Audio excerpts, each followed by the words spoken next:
할렐루야. 네, 반갑습니다. 제가 지난 그 10월 달에 여기 잠시 한 5일 정도 왔다가 갈 때 잠시 여기 들렸어요. 들려가지고 그 조 목사님께서 이제 다음에 한번 그 길게 오게 되면 매주 그냥 같이 여기서 말씀 나누셔도 되고 뭐 그렇게 얘기하셔가지고 제가 그냥 그러면 되겠구나 이렇게 생각하고 왔습니다. 왔고. 근데 조 목사님 안 계시더라고요. 그래서 이게 어떻게 되나 그냥 기다리고 있었는데 어제 하여튼 연락이 오셔가지고 같이 말씀 나누게 되었습니다.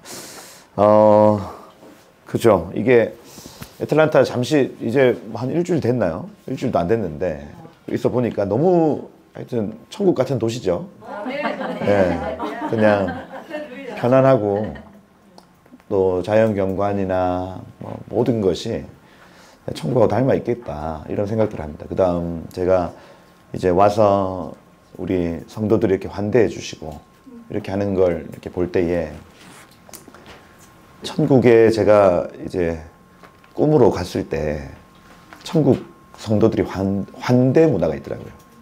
환대하는 문화가 있어요. 그래서 참 미국이라는 이 나라가 천국과 닮아 있는 나라구나 이렇게 생각을 했고, 근데 이제 우리가 천국에 가 보시면 알겠지만 천국에는 씨름이 없어요. 전쟁이 없습니다.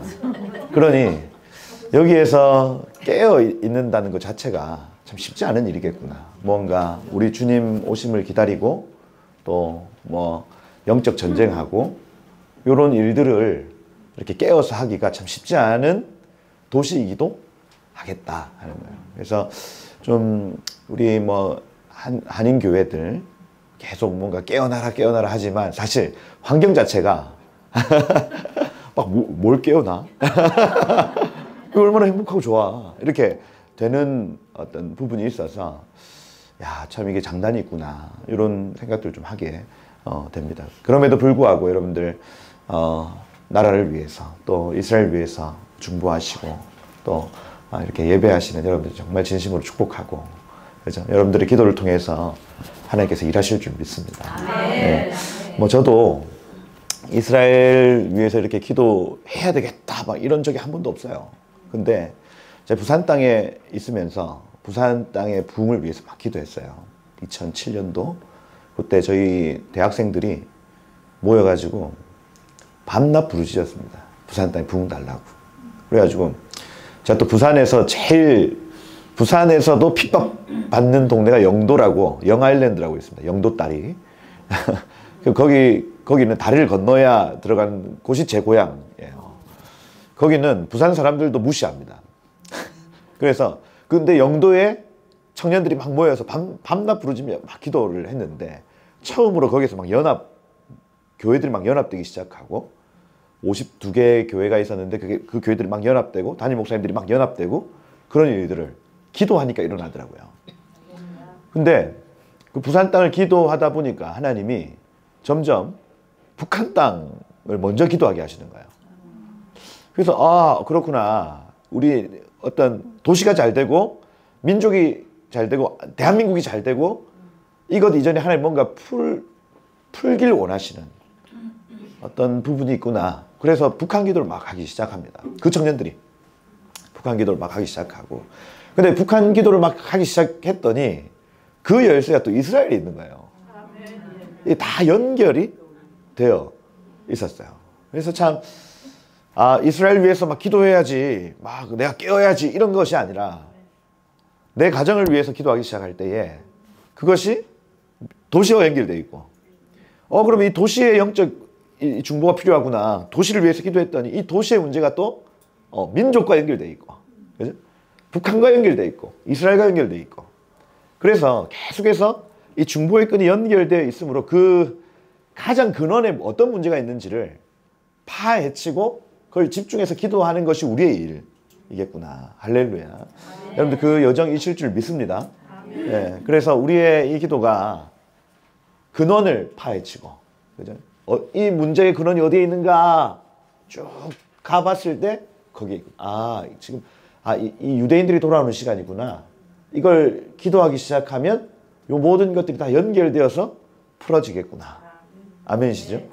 그래서 여러분 계속해서 그런 어떤 중보의 어떤 여정들을 감당해내시고 또 여러분 응원드립니다. 여러분들의 기도를 통해서 온 열방이, 그죠? 월드 미션, 그죠? 온 열방의 하나님의 샬롬이 임하기를 예수 이름으로 축복드려요. 예, 저는 이제 주로 토라 포션 가지고 이제 메시지를 이렇게 나눕니다. 이번 주 토라 포션이 바이크라라는 레위기 토라 포션으로 들어가요. 바이크라. 그래서 이 토라 포션이라는 것 자체가 에스라라는 이 학자가 페르시아 시대입니다.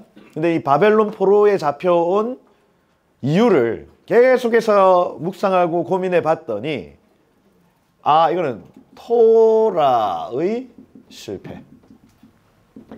이걸 원인으로 봤어요. 말씀을 읽지 않았구나.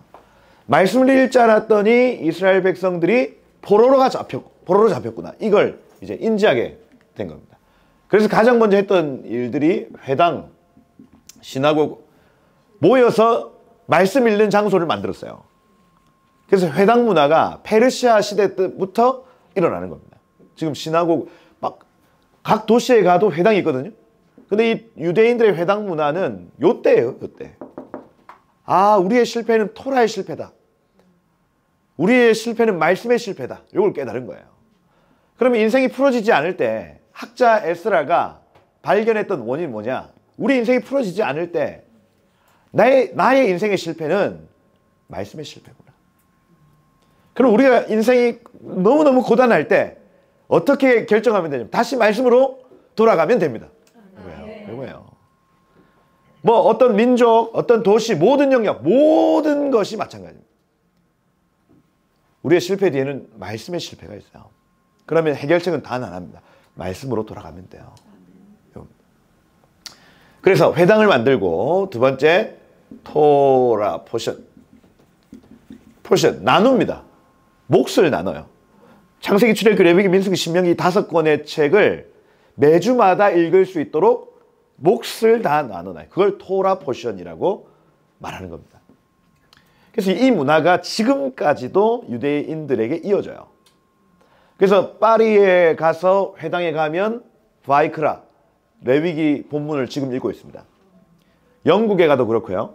뭐 이스라엘 가도 미국에도 마찬가지입니다. 모든 유대인들 커뮤니티에는 지금 전부 다 레위기 1장부터 6장까지를 읽고 있는 시간인 거예요. 요거. 이게 처음에는 이제 유대인들만 이렇게 읽고 있다가 이방교회 내지는 개신교회에게 이게 소개되기 시작을 합니다. 유대인들 지금 이렇게 읽고 있던데요? 하면서 같이 읽어보기 시작해요. 그랬더니 이 근원을 에스라라고 이렇게 소개를 하니까 이건 단지 그냥 유대인들만의 문화가 아니라 성경 안에 나와 있는 율법학자, 이 토라에 가장 능통한 이 사람이 추천해준 방법이구나 하고 개신교회가 이걸 받아들이기 시작을 해요. 지금 그래서 이런 문화가 지금 한국에 소개된 건 뭐 10여 년 정도 된 것 같아요. 10여 년. 그래서 얼마 전까지도 여기 이제 전혀 관심이 없다가 예전에는 뭐 맥체인 성경 읽기, 그 다음 뭐 생명의 삶, 이런 것들 가지고 큐티 했단 말이에요. 큐티.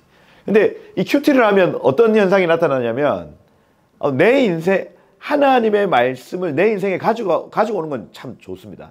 큐티가. 그러니까 내가 오늘 뭐 시험이 있어요. 그러면 내가 시험 칠 때 도와주시는 하나님. 내 인생에 하나님을 갖다 쓰는 거예요. 그죠?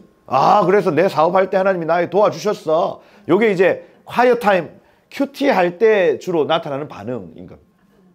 근데 토라 포션은 어떻게 되냐면 흘러가요. 토라 포션은 계속해서 이 순서가 흘러갑니다. 내가 어제 걸 놓치면 어제의 은혜가 흘러가는 거예요. 그러니까 하나님의 은혜가 흘러가고 내 삶을 거기에 던져놓는 방식입니다. 내 삶에 하나님 끌어오는 방식이 아니고 하나님의 은혜가 흘러가는 중에 내 삶을 던지는 방식이 토라 포션인 겁니다. 결국 이대로 요것대로 읽으면 어떻게 되냐면 구속사가 이해되기 시작하고 하나님의 은혜는 그냥 주어지지 않거든요. 하나님의 은혜는 다 이유가 있습니다. 그리고 그 이유를 발견하는 자들이 헌신하기 시작하고 헌신하면 하나님의 은혜가 나에게도 주어지기 시작하는 거예요. 이게 은혜의 선순환이 일어나는 거예요. 이렇게 읽으니까. 그래서 요 방법대로 제가 이제 10년 정도 계속해서 이제 묵상하고 보고 이렇게 했더니 지금 하여튼 제 인생이 여기 와 있어요. 제가 여기에 뭐 작년까지만 해도 지금 이렇게 돌아다닐 생각을 전혀 할 수 없었던 시간이었죠. 왜냐하면 시스템 안에 갇혀 있으니까. 그죠? 근데 이 말씀이 내 인생을 이끌고 간다는 걸 이제 느껴요. 이게. 그러니 내 인생의 말씀이 끌어당겨지는 것이 아니라 말씀이 내 인생을 끌고 간다. 토라 보셔야 됩니다. 이 토라라는 이 베이스 위에 선지서, 성문서 이런 것들 계속해서 세워지는 거예요.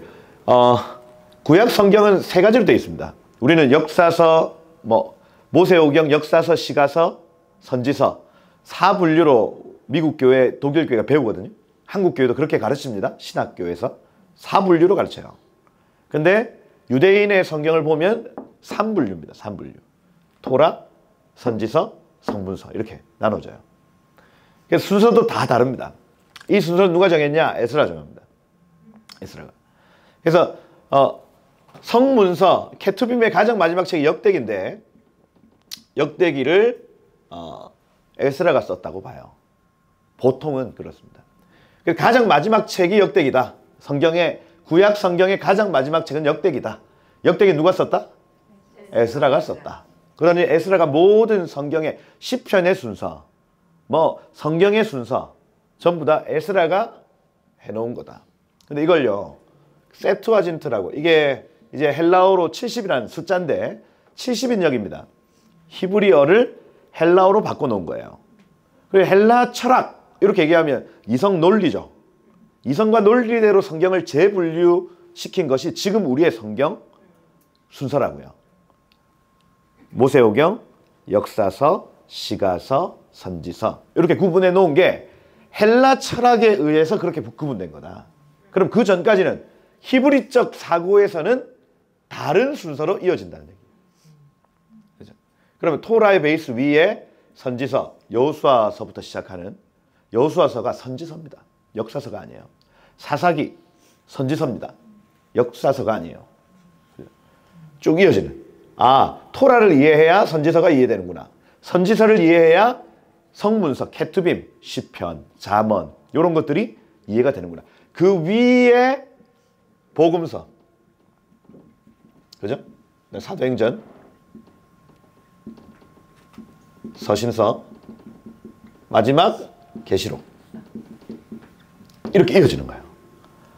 근데 사람들은 이제 공부하고 싶어 하는 게 여기입니다. 여기 계속해서 알고 정말 우리가 알아야 되는 거 요겁니다. 요거.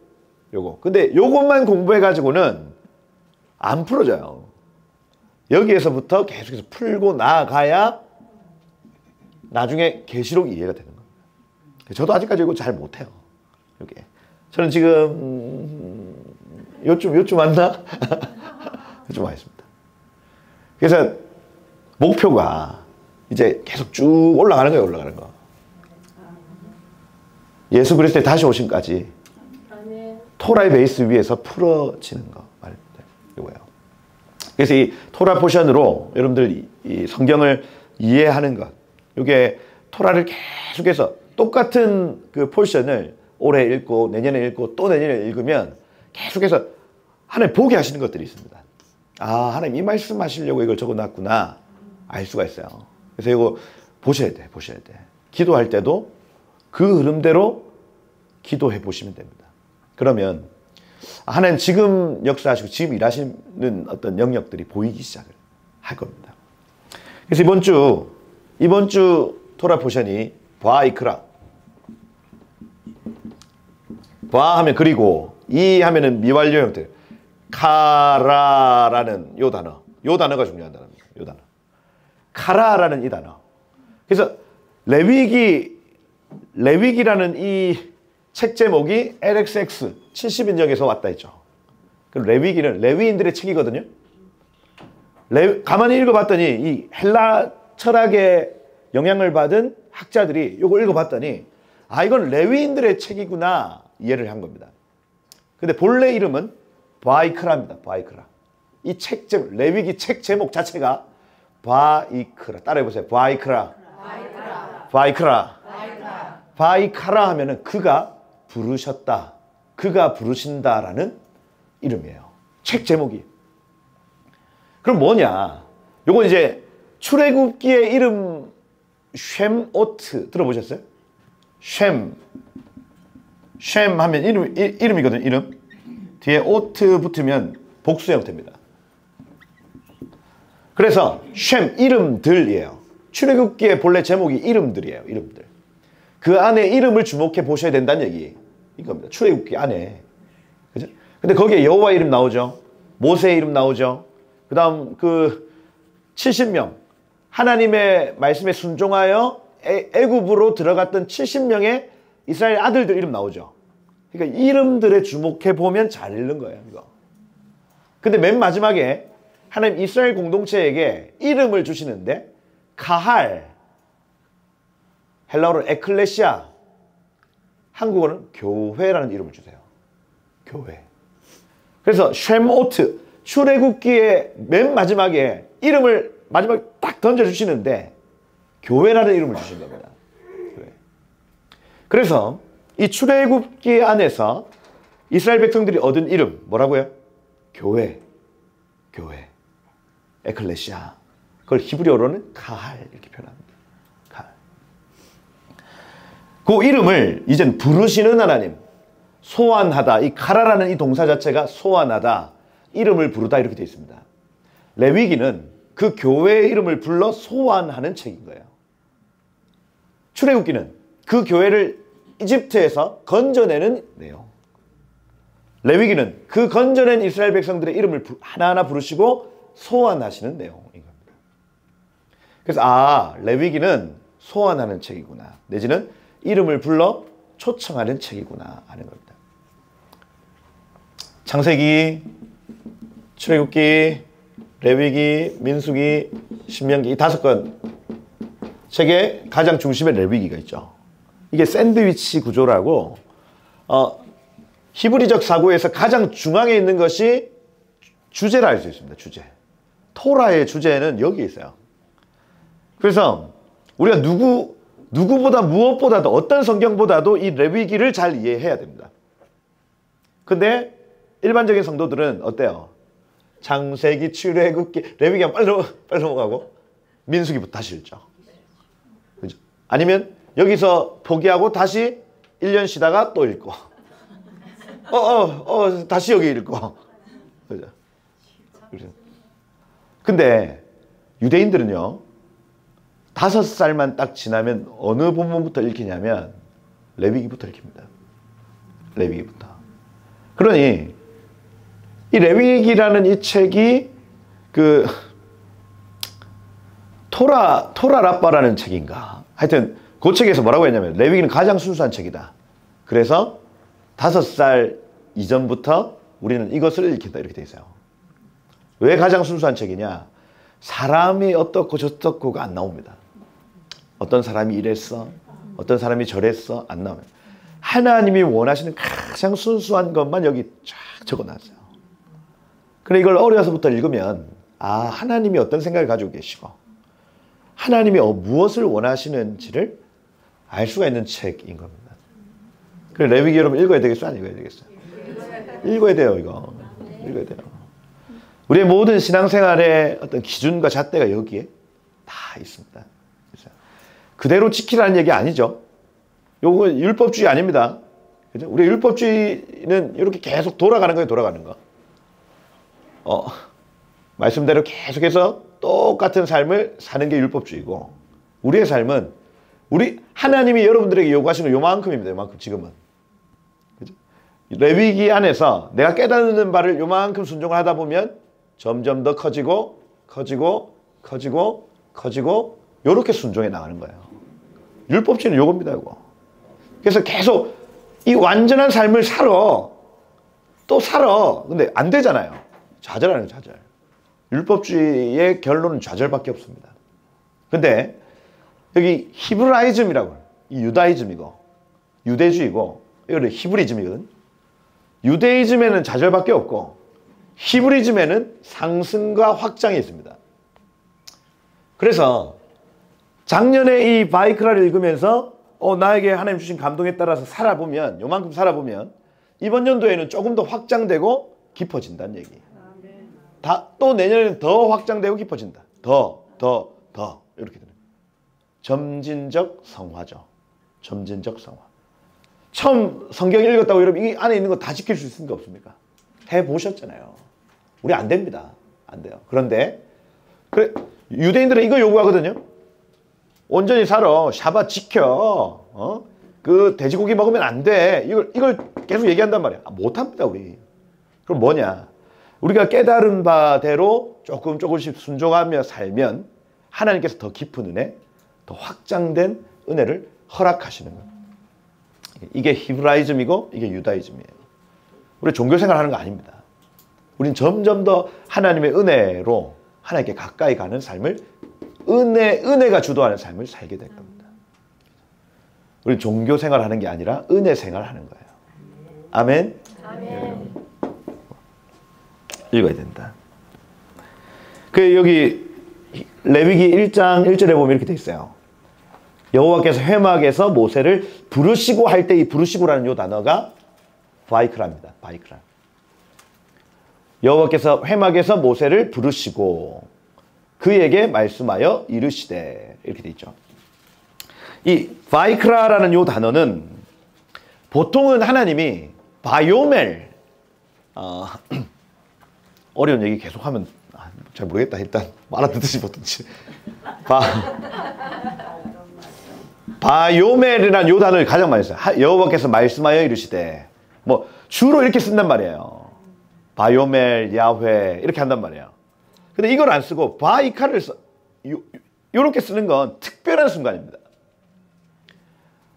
이 바이카라가 쓰여졌던 장이 출애굽기 3장 4절에 이렇게 돼 있어요. 하나님이 떨기나무 가운데서 그를 불러 이르시되 모세야 모세야 그가 이르되 내가 여기 있나이다. 여기서 모세를 개인적으로 처음 만날 때 바이크라가 쓰입니다. 다시. 보통은 바요멜 쓰여요. 하나님이 뭘 말씀하실 땐 다 전부 바요멜, 여기 아마르라는 단어, 말하다라는 단어입니다. 말하다, 아마르. 보통은 이렇게 쓰이는데 하나님 특별한 순간에 바이카라 이렇게 쓴다고요. 그 첫 번째 순간이 모세를 출애굽기 3장 4절에 개인적으로 부르실 때 모세를 불러 이르시되 모세야 모세야. 요거 첫 번째 순간. 두 번째가 출애굽기 24장 16절에 여호와의 영광이 시내산에 머무르고 구름이 엿새 동안 산을 가리더니 일곱째 날에 여호와께서 구름 가운데서 모세를 부르시니라 할 때 바이크라가 또 있습니다. 시내산에서 쓰였다. 첫 번째 떨기나무 앞에서 쓰였다. 바이크라. 두 번째 시내산에서 쓰였다. 이렇게 돼요. 시내산에서 뭘 받아요? 율법 받잖아요. 율법을 받는 순간에 바이크라가 쓰인 거예요. 첫 번째는 모세가 사명을 받을 때 바이크라가 쓰였다. 두 번째 모세가 율법 받을 때 바이크라가 쓰였다. 그리고 오늘 여기 레위기 1장 1절에 바이크라가 쓰이는 거예요. 그러니 지금 이 레위기가 선포되는 이 순간이 얼마나 중요한 순간인지를 단어를 가지고 얘기를 하고 있는 겁니다. 바이크라. 기억해라. 너희의 사명이다. 이거예요. 사명이다. 부르시고 말씀하여 이르시되 그러면 중요한 말씀이겠죠. 2절부터 나타나는 내용이 너무너무 중요하다. 성도들에게 너무너무 중요하다. 이 말씀. 어떤 말씀이냐. 이스라엘 자손에게 말하여 이르라. 너희 중에 누구든지 여호와께 예물을 드리려거든 드릴지니라. 한글 성경으로 보면 이게 뭘 강조하는지 몰라요. 근데 여기 예물이라는 이 단어가 고르반입니다. 고르반. 따라해보세요. 고르반 들어보셨어요? 네. 마가복음에 나오죠? 마가복음에 나오는 게 고르반인데 뭐라 적혀져? 마가복음 7장 1절에 이렇게 사람이 부모에게 말하기를 내가 부모에게 들여 유익하게 할 것을 고르반 곧 하나님께 드림이 되었다면 그만이라. 부모 공양해야 될 돈을 하나님께 드리면 그것이 나에게 기쁨이 되고 하나님께 기쁨이 되어 하나님께 가까이 나아간다. 이렇게 합니다. 근데 예수님이 이거 뭐라 하시거든요. 이놈의 새끼들 그냥 이렇게 하시는 거예요. 이게. 그럼 뭐냐면 우린 그냥 고르반 이렇게 해서 하나님께 드리는 예물이구나 하는데 카라브라는 요 단어. 카라브는 가까이 가다라는 뜻입니다. 가까이 가다. 그래서 고르반은 가까이 가게 하는 예물이라는 뜻이에요. 고르반, 코르반 하면 가까이 가게 하는 예물입니다. 그럼 뭐냐? 여기 지금 예물을 드릴지니라 하는 요 단어도 카라브라는 단어입니다. 그럼 무슨 얘기냐면 여기서 강조하고 싶은 건 언약 백성들을 불러서 하나님 가장 먼저 하시는 말씀이 뭐냐? 가까이 나와라. 가까이 나와. 하나님의 갈망이 담겨 있는 거예요. 하나님은 교회를 부르셔서 가장 먼저 하시는 요구가 뭐냐면 나에게 가까이 와. 가까이 나와. 여러분 얼마나 갈망하시는지 몰라요. 하나님 여러분들이 가까이 나오기를 기다리고 계십니다.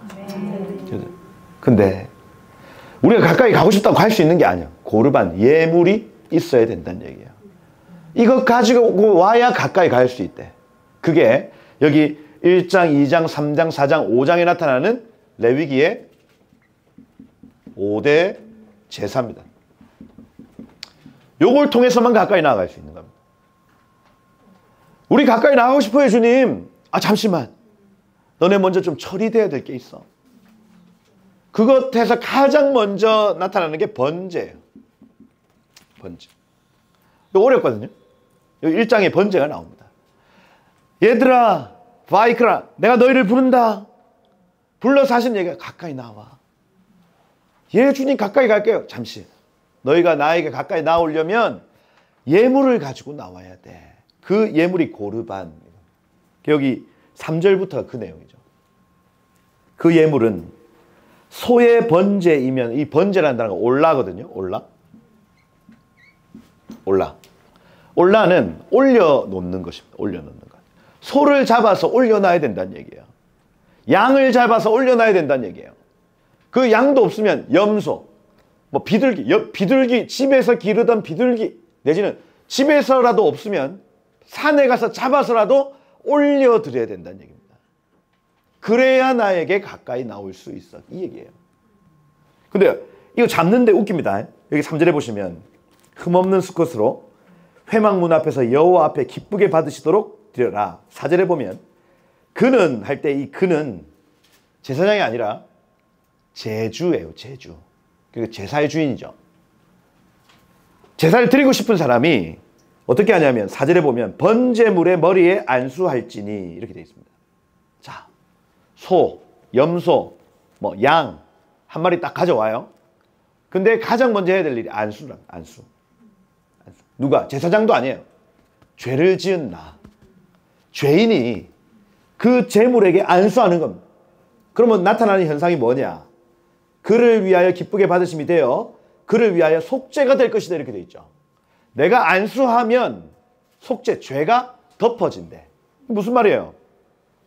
내가 얘한테 안수하면 죄가 넘어간다는 얘기입니다.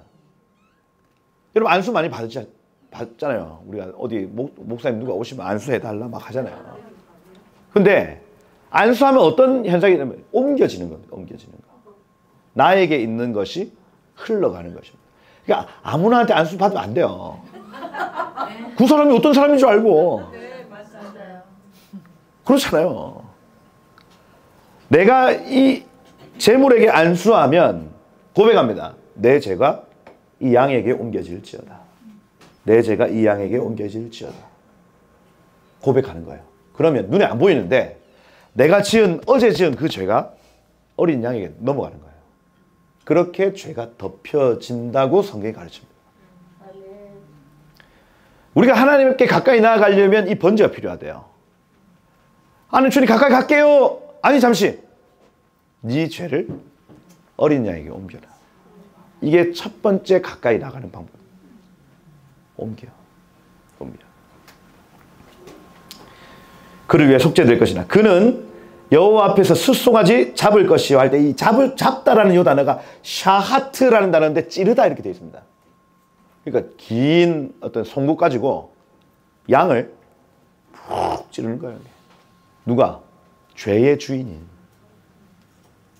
근데 이 양은 어디서 사온 양 아닙니다.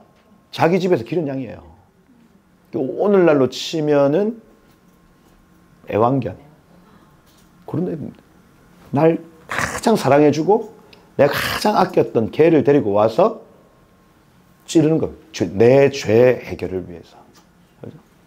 모찌. 지금 저희가 살고 있는 집에 강아지 있는데 이름이 모찌예요.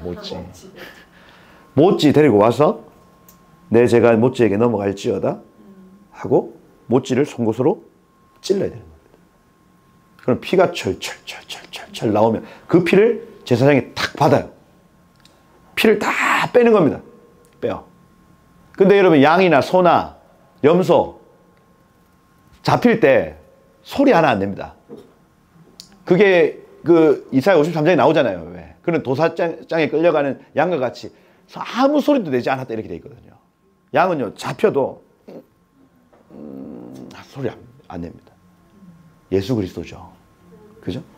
내 가장 사랑하는 이 애완견처럼 예수님이 우리를 위해 잡히셨다는 얘기예요. 이게 우리가 하나님 앞에 가까이 나아가려면 가장 먼저 해야 되는 일이 뭐냐? 죄를 넘겨야 됩니다. 예수님께 나의 죄를 옮겨놔야 돼요. 그게 먼저입니다. 그게 가까이 갈 수 있는 첫 번째 조건이라는 얘기예요. 잡아라. 아론은 제사장이 되는 그 피를 가져다가 회막문 앞 제단 사방에 뿌릴 것이다. 뿌리면서 그의 죄가 속하여졌다. 선포해 주는 겁니다. 6절에 보면 그는 또 번제물의 가죽을 벗기고 각을 뜰 것이요. 가죽 다 벗기고 각을 뜬다는 얘기. 이 구부러지는 모든 관절은 다 잘라내야 된다는 얘기예요. 번제물. 그거 다 누가 합니까? 죄의 주인인 제주가 하는 거예요. 제주가. 제사장은 옆에서 돕는 역할밖에 못합니다. 그 죄 문제는 오직 하나님과 죄의 주인인 당사자만이 일이에요.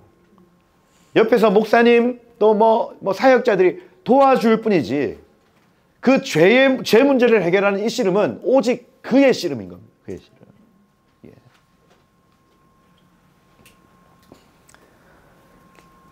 예. 이 제사장 아론의 아들들은 이 나무 펼쳐놓고 그다음에 불 지펴주고 피 뽑아가지고 뿌려주고 요 정도지 그걸 직접 잡아주고 이렇게 하지 않는다고요. 향기로운 예물이 될 것이다. 10절에 보면 양이나 염소의 번제면 이렇게 해라. 똑같습니다. 똑같아요. 그래서 첫 번째 여러분들이 해야 될 일, 하나님께 가까이 가기 위해 첫 번째 해야 될 일, 여러분의 죄를 예수께 옮겨야 한다. 지금도 짐승 제사가 필요한 아닙니다. 히브리서에 보면 단번에 죽으심으로 이제 더 이상 짐승 제사 아닌 나의 죄가 예수께 옮겨졌음을 믿음으로 고백하는 모든 자들에게 하나님 이 은혜를 허락하시겠다 하신 거예요. 여러분 하나님께 가까이 가고 싶습니까? 그러면 죄를 예수께 옮겨 놓으셔야 돼요. 그죠? 옮겨 놔야 돼요. 제가 이런 부분들 우리 시차만 생각해도 그렇습니다. 우리 시간은 우리한테만 존재하지 하나님께 존재하지 않아요. 제가 금요일 아침 9시에 비행기를 타서 미국에 도착했는데 금요일 아침 10시였죠. 이게 무슨 얘기냐면 그러면 계속 옆으로 가면 계속 어제를 잘 수 있는 겁니다. 어제를. 그렇잖아요. 비행기를 타고 계속 옆으로 가면 그죠? 사람이 정해놓은 어떤 그 시간은 의미가 없습니다. 사실은.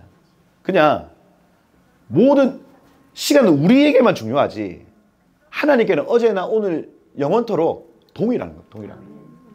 하나님께 시간이 없어요. 그러니 그래 가라. 애들도 바빠가지고 다른 미팅이 하나 잡혔습니다.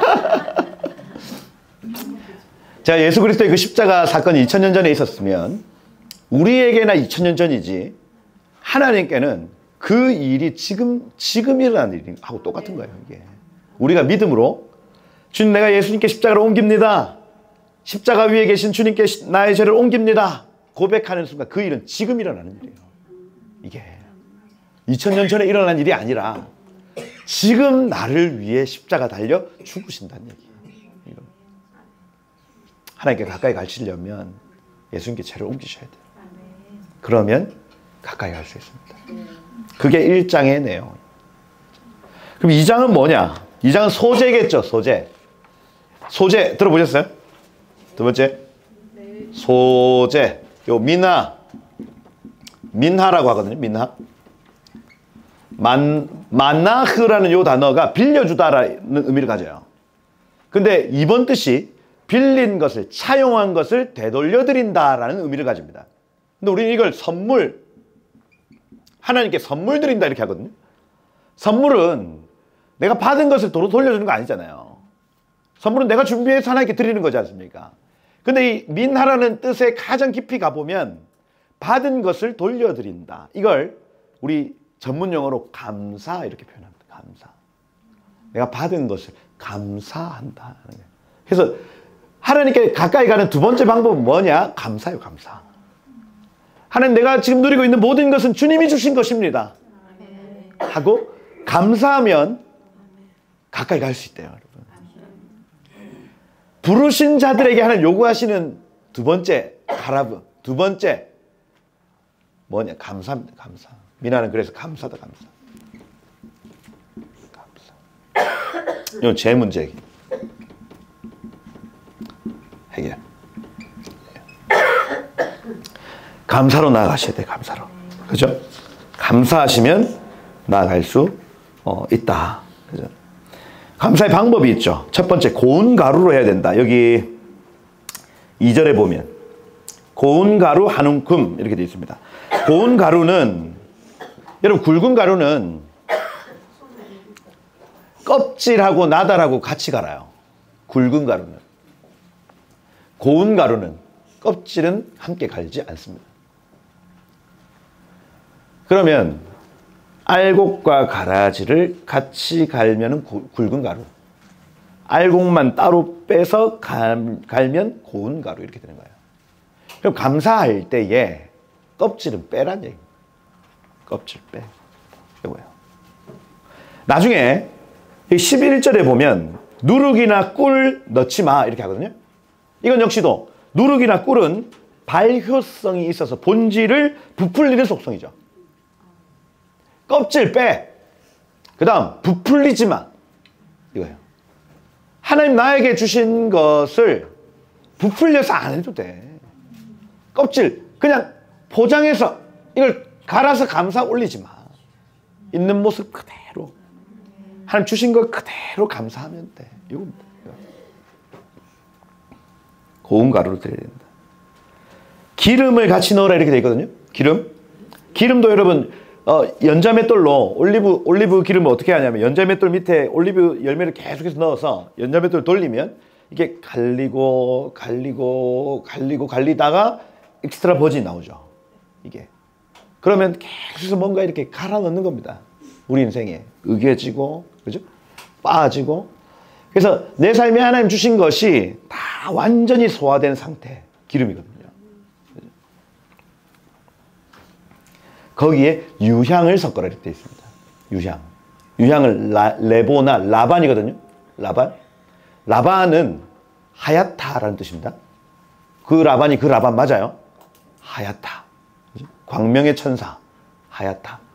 근데 유향나무 안에서 이 하얀 진액이 나오는데 그 진액 냄새가 묻으면 너무 진한 거예요. 유향의 향기가 너무 진해. 그래서 하얀색 그 송진 같은 거 이렇게 묻으면 3일, 4일 가는 거야, 이게. 근데 이걸 이 성경에서는 성도들의 기도라고 얘기를 하죠. 나의 기도가 주 앞에 분향하는 향같이 올라가며 이렇게 되어 있습니다. 그래서 우리가 감사할 때에 껍질, 그 다음에 어떤 발효되는 어떤 꿀, 소금, 꿀, 누룩 이런 거 넣으면 안 되고 꾸미지 말고 완전히 갈아서 기도로 올려드린다. 이겁니다. 기도로. 감사하시면 돼요. 아멘. 그러면 주님께 더 가까이 갈 수 있다 하는 겁니다. 그리고 그 맨 마지막에 소금 넣으라고 얘기합니다. 여기 13절에 보면 소금을 넣어라. 영원성을 나타내죠. 영원성. 소금은 영원함을 나타냅니다. 소금이 썩어요, 안 썩어요? 안 썩습니다, 여러분. 저도 한번 장사를 한번 해봤는데 온라인으로 코로나 때 애들한테 이제 장사 가르쳐 준다고 어떻게 개설하고 이거 근데 뭘 팔까 하다가 유통기한이 있으면 안 돼. 소금을 팔아야 되겠다. 그래서 그걸 떼와가지고 막 팔았습니다. 망했죠. 소금 아무도 안 사더라고요. 근데 지금까지도 먹고 있습니다. 그 코로나 때 한 것이 5년이 지나도 괜찮아요. 그래서 이제 뭐 거의 다 먹었습니다. 그 뭐냐? 영원성이죠. 소금 영원성을 가집니다. 영원성. 소금 언약 얘기를 하잖아요. 소금 언약. 레위 지파에게 그리고 다윗의 집에 소금 언약 이렇게 얘기합니다. 소금을 예전에 이렇게 들고 다녔죠? 이 주머니에 옛날에 소금을 이렇게 들고 다녀요. 근데 내 소금, 네 소금 이렇게 섞어가지고 우린 영원히 하나야. 이게 다윗과 레위에게 하신 소금 언약입니다. 소금 섞이면 여러분 이거 다시 네 거 내 거 가릴 수 있어요, 없어요? 없어요. 그냥 같이 하나 된 겁니다, 이게. 그래서 변치 않는 영원한 언약, 소금 언약인 거예요. 영원성을 나타낸다. 그럼 뭐냐? 하나님께 감사를 드리는 것이 영원한 고백이 되어야 된다는 얘기입니다. 단지 지금 이때 나에게 베푸시는 은혜 감사합니다가 아니고 주여 주님은 영원토록 나에게 은혜 베푸실 분이십니다 하고 소금을 친다. 이게 소제입니다. 소제. 하나님께 가까이 나아가는 두 번째 방법인 거예요. 오늘 세 번째까지만 할게요. 세 번째 방법이 뭐냐? 여기 3장에 나오는 화목제입니다. 화목제.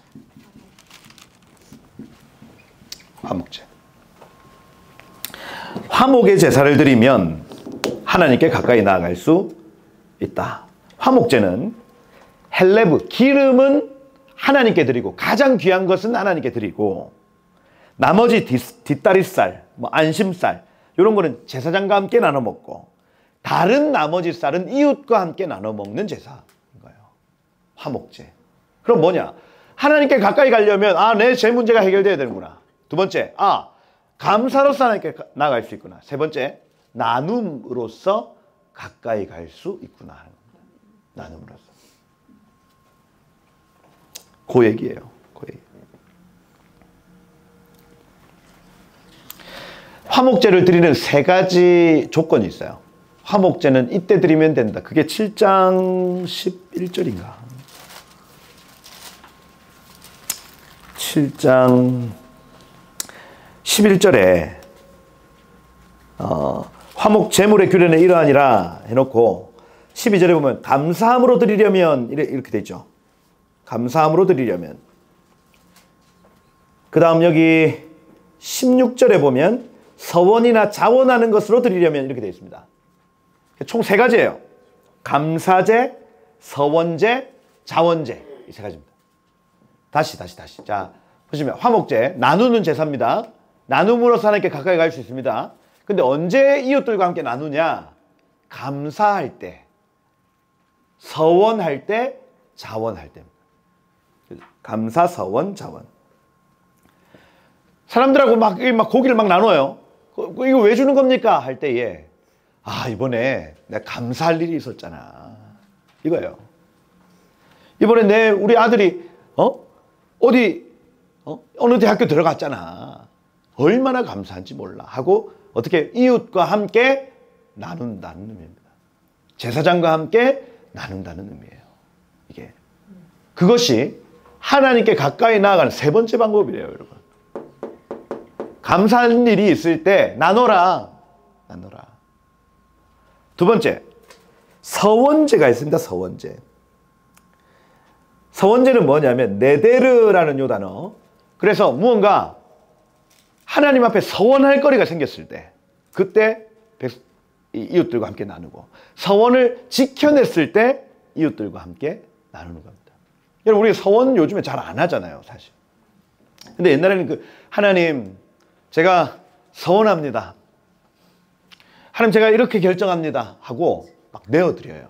저도 저희 어머니가 저를 낳았을 때 간염을 앓으셔가지고 이제 산모도 위험하다, 죽여야 된다. 그래서 낙태를 막 주변에 모두가 종용할 때에 어머니가 서원을 하셨나 봐요. 혹 저와 이 아이가 건강하게 나오게 되면 이 아이를 하나님께 드리겠습니다. 자기 인생 아니라고 막 서원을 하시더라고요. 근데 그러면 그 서원이 지켜졌을 때 말입니다. 이 아이가 가기 싫더라고요, 신학교. 거기 가면 돈도 잘 못 벌고 또 막 목사님들 할 말 제대로 못 하고, 예? 나 싫더라고. 그래서 대학교 갈 때 지원서를 신학교에 하나도 안 넣었어요. 어머니가 마지막 요거 하나는 돈도 탁 쥐어주고 요거 하나는 꼭 거기 신학 왔어 하고 줬는데, 제가 그걸 탁 가져가지고 단학교를 탁 쓰고 돌아와가지고 어머니한테 가만히 있었더니 어머니가 넣었어? 이렇게. 아니요. 이놈 새끼야. 이렇게 했단 말이에요. 서원이 지켜지는 것 자체가 은혜죠. 그렇죠? 이거 뭐 내 마음대로 되는 게 아니잖아요. 그 다음 사도 바울이 갱그리아에서 서원이 다 이루어져서 머리 깎는 장면 나타납니다. 그죠? 그럴 때 서원을 내가 온전히 지켰을 때, 내가 만약에 3일 금식하겠습니다. 3일 금식을 온전히 하게 되었을 때, 그때 이웃과 함께 나누라. 이게 화목제. 근데 여기 3장의 내용들을 보시면 화목제는 절대로 단독제에서 못 드립니다. 번제를 드린 다음 화목제를 드려요. 번제가 없으면 화목제도 없습니다. 죄 문제 해결되지 않은 사람은 이 감사의 제사 나눔도 안 된다는 얘기예요. 오직 번제가 가장 기본 베이스입니다. 그러니 아무리 나눠봤자 하나님 앞에 의미 없다는 얘기입니다. 이 죄 문제가 해결되지 않은 거예요. 이해되세요? 근데 많은 사람들이 죄 짓고 어떻게든 보상하려고 막 사람들은 나눕니다. 교회 막 헌금해요. 새벽기도 나오고 막 철회하고. 죄가 그대로 있는데 하나님 그 예배를 안 받으시더라니까요. 단독 제사 안 됩니다. 번제가 드려져요. 번제. 요 위에 화목제, 나눔이 가야 되는 거예요. 그래서 이 땅에 착한 사람들 많이 있잖아요. 불교를 믿어도 착한 사람들 나누고, 예? 그렇게 막 이웃들과 함께 나누는 사람들 많이 있거든요. 근데 하나님의 원리 안에서 그것은 예배로 인정되지 않습니다. 죄 문제가 해결되어져야 나눔도 하나님 받으신다는 얘기예요. 감사제, 서원제, 마지막 자원제거든요. 자원제는 네다바라는 요 단어인데 충동적으로 막 갑자기 즐거이 헌신하게 되는 거예요. 그러니 막 오늘 이렇게 막 말씀을 나누는데 은혜 받았어. 내가 오늘 이렇게 살아야 되겠구나 하고 막 자원하는 마음이 막 일어났어요. 그때 이웃과 함께 나눠요. 이거 왜 먹습니까? 내 오늘 은혜 받았잖아. 나 오늘 정말 하나를 위해서 막 자원하는 마음 일어났잖아. 그래서 내가 이거 쿠키 하나 주는 거야. 이겁니다. 그래서 하나님께 가까이 나아가는 방법이 있다. 하나님이 원하시는 제사가 있어요, 여러분. 그냥 막 나가면 안 됩니다. 그냥 막 나갈 수 없습니다, 여러분. 하나님이 받으실 만한 제사가, 하나님이 기뻐하실 만한 제사가 있다. 그죠? 속죄제는 뭐겠어요, 여러분? 속죄제. 그게 4장에 나옵니까?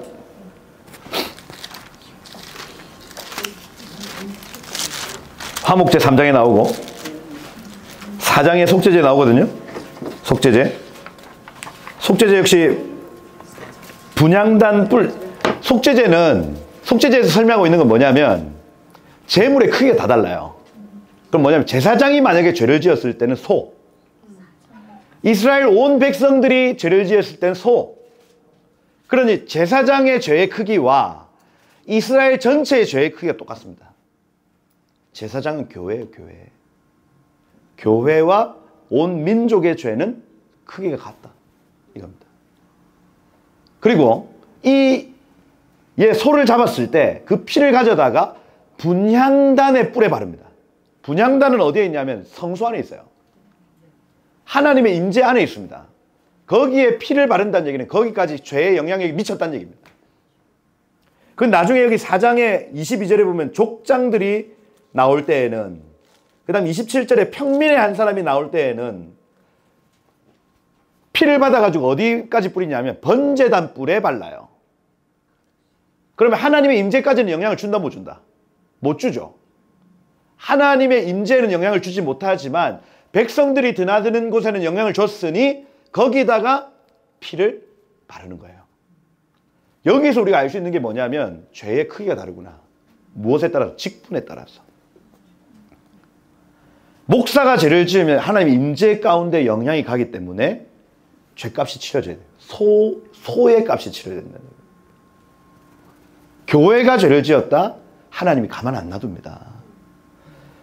이스라엘, 내 지금 대한민국 온 민족이 죄를 범했다. 하나님 가만 안 놔둡니다. 그건 하나님의 임재 가운데 영향을 미쳐요. 분향단. 나중에 베드로 전서에 가보면 너희는 택하신 족속, 왕 같은 제사장이라고 표현하거든요. 그래서 여기 레위기에 나타난 이 제사장의 직분은 기름 부음 받은 자들의 직분입니다. 일반 사람들하고 일반 성도들하고 달라요. 기름 부음을 통과한 사람들을 제사장 이렇게 불러요. 이 사람들이 죄를 지으면 한 민족이 죄를 짓는 죄의 크기하고 똑같습니다. 그걸 교회라고 얘기하는 교회. 그러니까 교회 안에 알곡 가래 다 섞여 있죠. 하나님이 교회 안에서도 성도로 보는 분이 있고 안 보는 분이 있습니다. 그게 기름 부음의 차이예요. 기름 부음. 기름 부음을 받았는가? 그러면 교회 안에 제사장에 소속되어 있는 겁니다. 기름 부음. 기름 부음은 하나님과 동력하는 관계거든요. 왕, 선지자, 제사장. 기름 부음. 하나님과의 동력 관계입니다. 예수 그리스도의 보혈을 통과한 사람들은 아직까지 기름 부음까지는 안 왔죠. 이해가 되세요? uncleanness, 그러니까 이 부정한 상태에서 cleanness, 정한 상태로 가려면 보혈이 필요합니다. 부정한 상태에서 정한 상태로. 근데 이 정한 상태에서 거룩한 상태로 나가려면 기름 부음이 필요해요. 여기에서 여기는 이제 동행이고 여기 동역입니다. 동역. 하나님의 일꾼됨. 여기 상급이 달라요. 보혈을 통과한 사람의 상급과 기름을 통과한 사람의 상급이 다릅니다. 사모하셔야 돼요. 기름 부음은 사모하면서 옵니다. 목사님, 한 개인이 그런 기름 부음을 받았으면 그 개인의 죄가 민족의 죄랑 동일할 수 있다는 거예요. 그죠. 죄값이 크다는 얘기예요. 네. 죄값이 큽니다.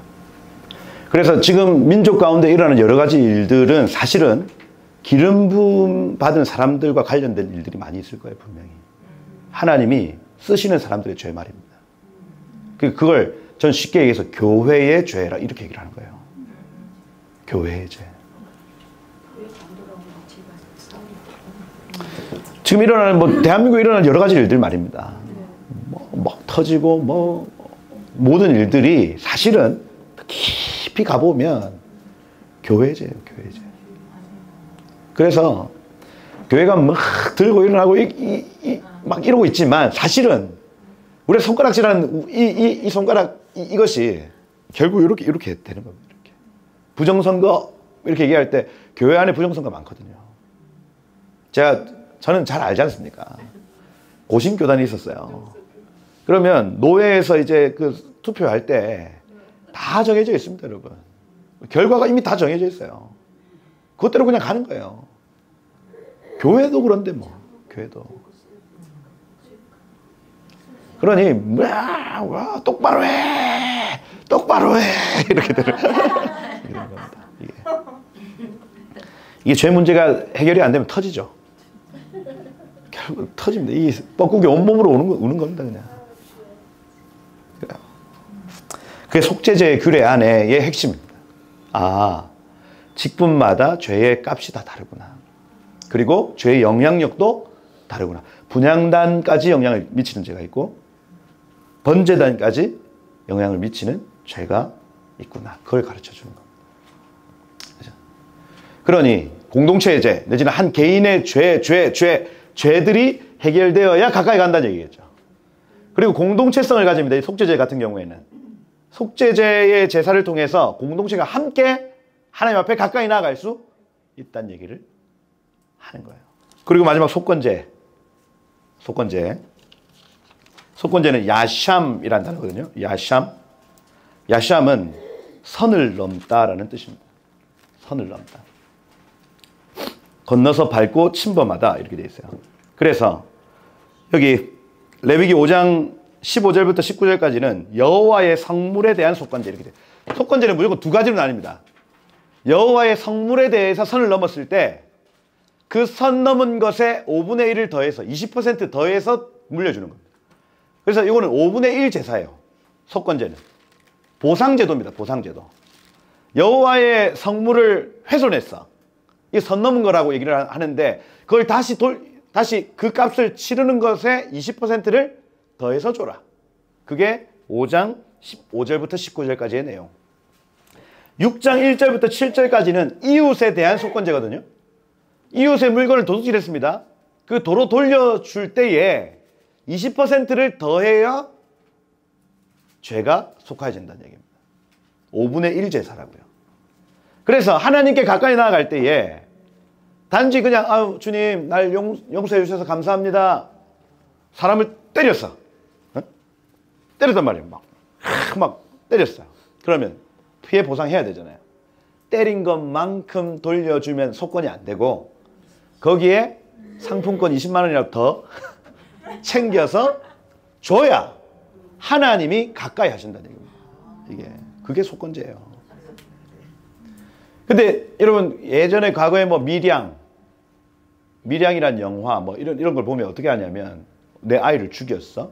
근데 교도소 가서 주님 만났네. 그 범인이.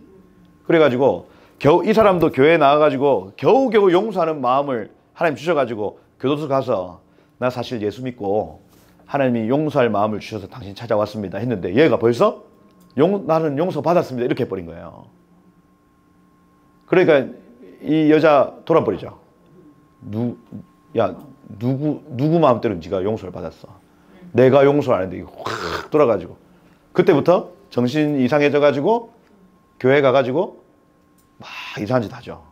그죠? 교회 목사 막 희롱하고 한단 말이에요. 이상한 영화예요.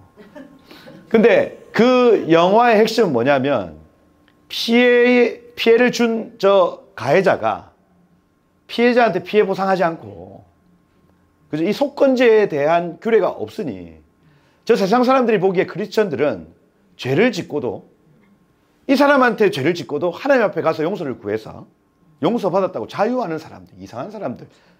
그게 그 영화의 핵심 주제입니다. 오해할 만하거든요. 근데 성경 가르치기를 피해 보상해라. 피해 보상하되 5분의 1을 더해서 줘라. 이겁니다. 그래야 하나님께 가까이 나아갈 수 있다. 하나님과의 관계 안에서도 피해 보상이 굉장히 중요하다는 얘기를 하고 있는 거예요. 5가지 방법입니다. 번제, 소제, 화목제, 속죄제, 속건제. 5가지. 레위기는 하나님께 가까이 나가는 책입니다. 여러분 이 5가지 제사로 하나님께 가까이 나아가실 축복해요. 죄를 옮겨드림으로 하나님께 감사를 드림으로 이웃들과 함께 나눔으로 그죠? 민족의 죄를 붙들고 기도함으로 그리고 피해를 온전히 보상함으로 하나님께 가까이 나아갈 수 있겠다. 여러분 이 토라의 말씀이 내 삶을 세우기 시작하면 정말 놀라운 일들이 일어납니다. 하나님 더 가까이 오세요. 그죠? 하나님 더 가까이 오시면 우리 삶에 하나님의 임재가 나타나기 시작합니다. 하나님의 영광이 나타나기 시작해요. 그 놀라운 영광과 하나님의 임재가 여러분 한 분 한 분의 삶에 회복되시고 임하시기를 예수님을 축복드립니다. 기도하겠습니다.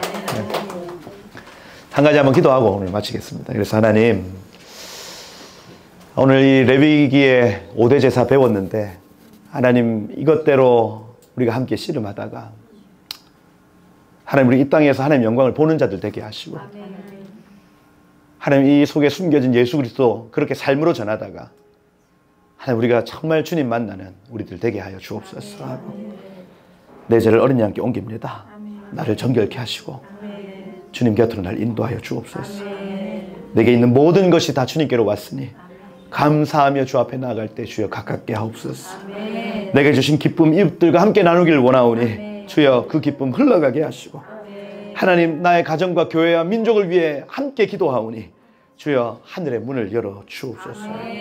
내가 혹시나 하나님과 이웃에게 실수한 것이 있다면 주여 우리를 용서하여 주시고 그 모든 관계와 감정이 풀려지는 은혜 있게 하여 주옵소서 하고 우리 한번 이 5가지 붙들고 함께 기도하고 마치도록 하겠습니다. 주여 부르겠습니다. 주여. 아버지 하나님 감사합니다. 하나님 오늘 우리의 모든 삶에 하나님 말씀하여 주시고 깨닫게 하시고 보게 하심을 주님 감사합니다. 하나님 가까이 나가길 원합니다. 하나님 가라브 고르반으로 주 앞에 나가길 원합니다.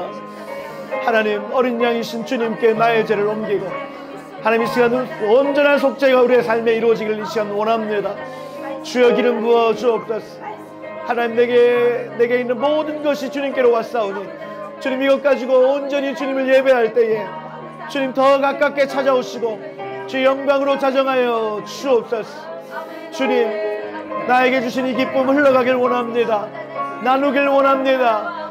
주님 감사의 제사로 자원의 제사로 서원의 제사로 주 앞에 나아갈 때에 주님 오셔서 주님 우리의 예배를 받으시고 하나님이 은혜 흘러가게 하옵소서. 한 가지만 더 기도합시다. 기도할 때에 지금 일어나는 모든 일들 가운데 하나님 은혜를 좀 베풀어 달라고 기도하시고 특별히 하나님 대한민국 땅 가운데 이번 주가 가장 중요한 주간일 줄 우리 믿는데 하나님 이 속죄하는 시간 되게 하시고 하나님 대통령과 영부인과 또 이 민족의 지도자들에게 하나님 회개의 마음과 주 앞으로 돌이키는 마음들로 주님 가득 채워주시고 그들이 하나님의 얼굴 구할 때 은혜 베풀어 주셔서 하나님 이 민족 흔들리지 아니하고 하나님 다시 한번 주님 앞에 온전히 서는 우리 대통령과 영부인과 또 위정자들 되게 해달라고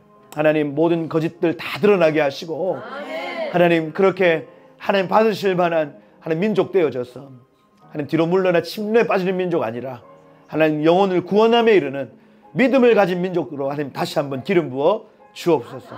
민족교회의 죄를 놓고 주 앞에 회개하오니 주여 우리를 용서하여 주시고 하나님 우리 안에 있는 부정과 거짓과 다툼과 오염된 모든 것들이 하나님 이 기간 동안 완전히 치료되어지고 하나님 앞에 정결하게 나아가게 되는 복된 계절 되게 하여 주옵소서. 그래서 이 한 주 동안 하나님 놀라운 하나님의 역사가 풀어지게 하시고 하나님 그렇게 이 민족이 정화되어지고 다시 한번 박차 일어나 달려가는 복된 계기가 되는 한 주 되게 하여 주옵소서.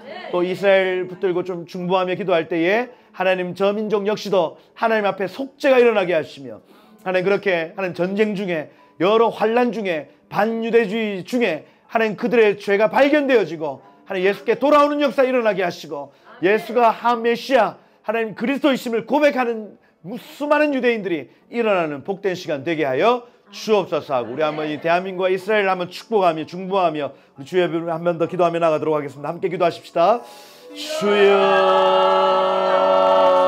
주여. 예, 아버지 하나님 감사합니다. 하나님 오늘 특별히 이 속죄제 제사를 주 앞에 드립니다. 하나님 제사장의 죄와 온 민족의 죄가 하나다. 하나님 그것이 연결되어 있음을 보게 하시고 그것이 분향단 기도의 재단까지 영향을 끼치는 것 보게 하심을 주님 감사합니다.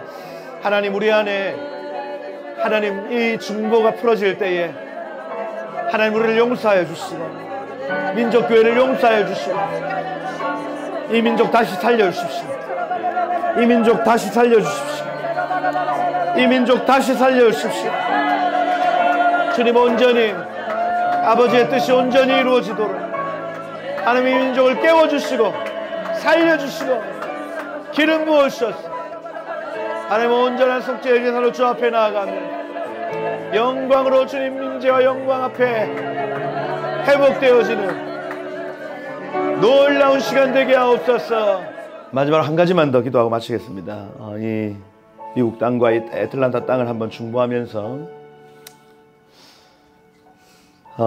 제가 여기 땅을 밟자마자 하나님 주신 말씀이 살리는 것은 영이요 육은 무익하다. 내가 너에게 이른 말이 곧 영이요 생명이다.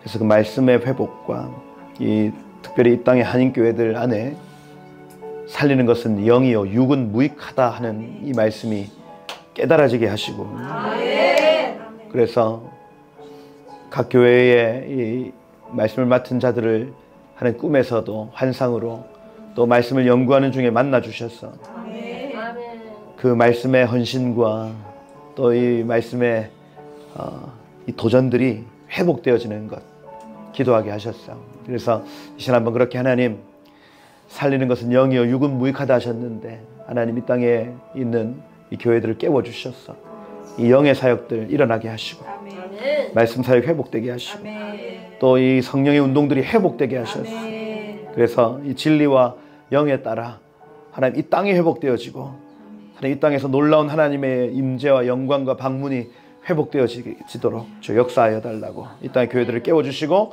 이 땅의 지도자들을 깨워 주옵소서. 우리 한 번 더 한번 축복하고 기도하고 마치도록 하겠습니다. 주여 부르겠습니다. 주여. 아버지 하나님 감사합니다. 하나님 오늘 특별히 하나님 이 땅을 축복합니다. 이 땅에 살리는 것은 영이요 육은 무익합니다. 하나님 육체대로 행할 것 아니라 이 땅에 풍요롭고 많은 좋은 것들 많이 있지만 하나님 이 땅의 영적인 사역들, 영의 사역들이 힘있게 풀어지게 하시고, 하나님 안일하고 또 안락한 이 삶 가운데 계속해서 말씀으로 깨어나는 일들, 성령으로 깨어나는 일들 있게 하셔서 놀라우신 하나님의 영광과 하나님의 그 처소를 담아낼 만한 하나님 그 부흥과 소망이 이 땅 가운데 일어나게 하옵소서. 주여 기름 부어 주옵소서. 주여 기름 부어 주옵소서. 하나님 말씀은 살아있고 운동력이 있어서 좌우의 날선 어떤 검보다 예리하여서 혼과 영과 관절과 골수를 찔러 쪼갭니다. 마음의 생각과 뜻을 판단하시고 드러내십니다. 지은 것이 하나도 그 앞에 나타나지 않음이 없고 우리의 결산받으실 이 눈앞에 만물이 벌거벗은 것 같이 드러날 것입니다. 주님, 오늘도 말씀으로 우리를 수술하여 주시고 하나님 우리에게 필요하지 않은 모든 것들이 다 분별되어져서 주 앞에 정말 받으실 만한 예물과 같이 우리의 삶이 준비되길 원합니다. 더 가깝게 주 앞에 나아가길 원합니다. 주님, 때를 따라 돕는 은혜를 얻기 위하여 은혜의 보좌 앞에 담대히 나아갑니다. 주여 보혈로 우리를 덮어주시고, 주님 감사로 주 앞에 나아갈 때 우리를 더욱더 가깝게 인도하시며 이웃들과 함께 나의 이 기쁨 나눌 때에 주님의 임재에 더 가깝게 나아가게 하시고, 민족의 죄 또 교회의 죄를 붙들고 기도할 때에 우리가 하나님 앞에 더 가깝게 나아가고, 하나님과 사람 앞에 실수하게 되었을 때에 그것을 용서를 구하며 자백하며 그들에게 보상할 때에 하나님 우리가 더 가깝게 갈 줄 믿습니다. 주님, 이 레위기의 말씀대로 우리를 인도하여 주셨어. 하나님 우리가 임재의 사람, 하나님의 사람들 되게 하시고, 우리의 말로서 전하지 아니하고 우리의 삶으로 주의 복음 전하다가 주님을 맞이하는 우리들 되게 하여 주옵소서.